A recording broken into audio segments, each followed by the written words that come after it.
I come from Haryana. I was born in Haryana. Then, like, life took different turns. So I went to like IIT to study.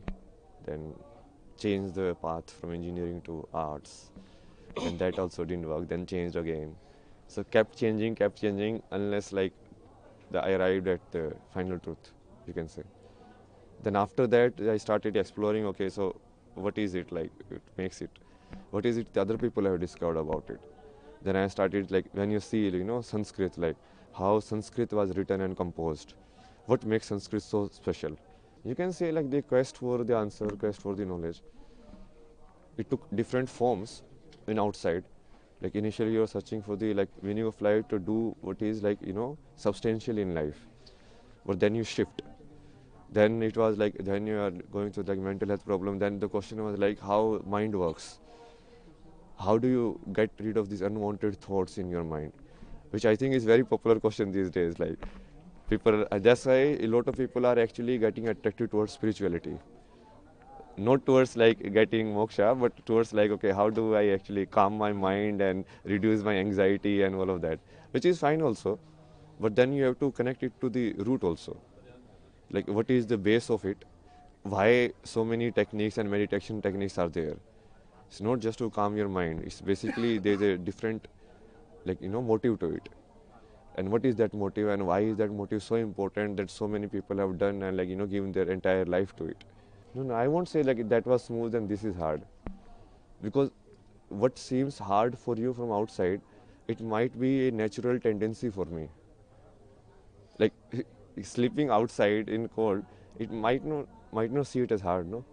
I might see like sleeping in a closed Delhi place where there is no air, polluted air, no light coming. You don't even know when sun rises, sun don't rises. That I will consider hard, because then you have completely lost connection with the environment.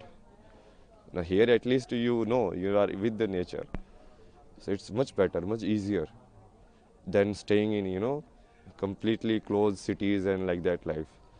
So it's a perspective.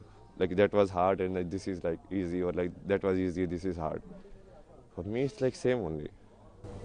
You was an aero engineer, which is so viral. So, what did that help you to connect with spirituality or astrology or anything else? Not really, but it does develop your logical thinking, reasoning capabilities. Like because when you study science, your reasoning capabilities increase, right? Your IQ, that we say. But then when you do like arts and everything, your EQ increases, your emotional quotient. You become more empath. Like when you are doing some story, like I have done like documentary projects on Kota. So there you go and you talk to the students there, and then you try to connect with their emotions of like why do they study, why do they commit suicide, what is the pressure on them. So that requires your EQ. So you need to develop both. I came into spirituality in a sense. It's like you arrived at the answer, and then I start doing it intentionally. Initially, you don't know the answer. Obviously, that's why you are searching.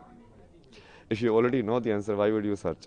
So initially, you don't know the answer, but after knowing the answer or after experiencing the answer, the much better words, then you like start seeing okay, what is the scope of it, how far it extends, how many different ways it can be done, and then you start reading all of these different forms.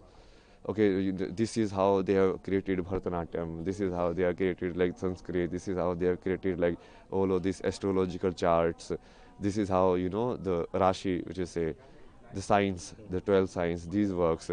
So then you start seeing okay, how so this was the base of it. You got the answer. Yeah, yeah. What was the answer? Answer to what? Moksha, or No, moksha you for cannot which you see. were searching. See, moksha is finally basically when there is no body. Right now, it's not complete liberation in a sense. Complete liberation means that you are not in this world. You are liberated. Right? So you won't take birth only.